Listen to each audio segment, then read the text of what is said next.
Cuando hablamos de economía, pocas veces pensamos en lo que vemos o en lo que vemos a diario. Sin embargo, la economía está más presente en la vida de nosotros de lo que nosotros podemos llegar a creer. Está presente en las casas que habitamos, en las calles que recorremos y en las decisiones que nosotros tenemos, ya bien sea para progresar o para salir adelante. Mi nombre es Brian y hoy voy a hablar de economía desde 3 puntos o 3 contextos totalmente diferentes vividos en la ciudad de Florencia, Caquetá. Pobreza e informalidad.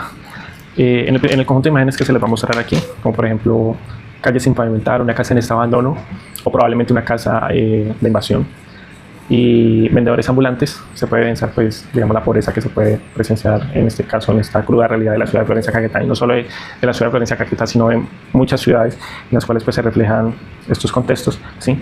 Pero cuando nosotros hablamos de pobreza no podemos hablar de pobreza solo en el ámbito, digamos, al limitante que pueda llegar a tener una persona con el ingreso de dinero, sino que también podemos hablar de pobreza cuando hablamos de que existe una carencia de acceso a servicios básicos, como puede ser agua potable, alcantarillado, energía, gas domiciliario o incluso una infraestructura adecuada y posibilidades reales que pueda llegar a tener una persona para progresar.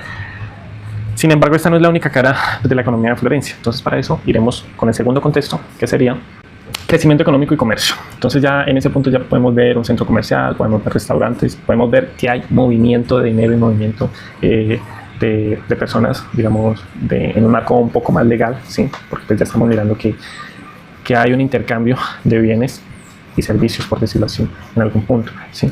Entonces, no obstante, la economía señala que el crecimiento, aunque sea necesario, por ejemplo, en estos puntos no garantiza por sí solo el bienestar social. Que haya mucho movimiento en una ciudad en cuanto a dinero o en cuanto a economía no garantiza que, digamos, las condiciones sean iguales para todas. Entonces, la coexistencia de estos espacios en zonas de pobreza pues evidencia que el crecimiento puede ser desigual, no siempre inclusivo. ¿Qué quiere decir esto? Que podemos ver un centro comercial grandísimo, ¿sí? Y afuera del centro comercial podemos ver al señor que vende mangos, al señor que vende manillas, obviamente vendedores ambulantes o venta, por decir así, informal, ¿sí? Y es precisamente en ese punto donde surge la necesidad de ir un poco más allá de cuando hablamos de economía, y para eso iríamos ya con el tercer punto. Para el tercer punto vamos a hablar de desarrollo y progreso social, ¿sí? En este, si no estoy mal, tomé 2 fotos, uno que fue de una institución y otro que fue de un hospital. Entonces aquí ya estamos hablando de el desarrollo económico, que implica una visión más amplia que incluye una inversión en educación, salud e infraestructura como elementos fundamentales para mejorar la vida de la población. Entonces es pensar en cómo sería, por ejemplo, una ciudad o incluso un pueblo, ¿sí? Si nos vamos a algo más pequeño, que no preste servicios de educación o que no preste servicios de salud, ¿sí? Entonces aquí, por ejemplo, podemos citar a Ortiz y a Well, que nos hablan de que el desarrollo se construye cuando la economía se articula con lo social y lo cultural, permitiendo fortalecer el tejido social y reducir, en este caso, las desigualdades.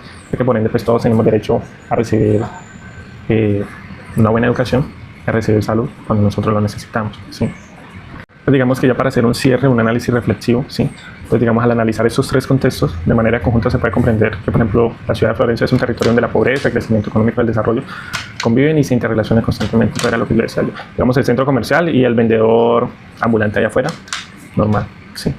Entonces, este ejercicio, por ejemplo, nos demuestra la importancia del análisis económico como una herramienta para comprender los contrastes sociales y reflexionar críticamente sobre la desigualdad y pensar en caminos que promuevan un desarrollo más justo e inclusivo. Pues, por ejemplo, es entender que cuando nosotros hablamos de economía no simplemente estamos hablando de números, sino que estamos hablando también de cómo un ejercicio, ¿sí?, desde una mirada económica nos puede mostrar la realidad que viven diferentes personas, porque no todas las realidades son iguales.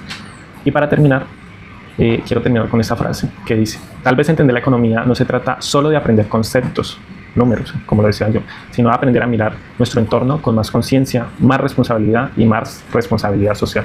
Entonces, esto es todo. Ojalá me gustaría extenderme un poquito más, pero de pronto me pasó el tiempo. Muchas gracias por escuchar.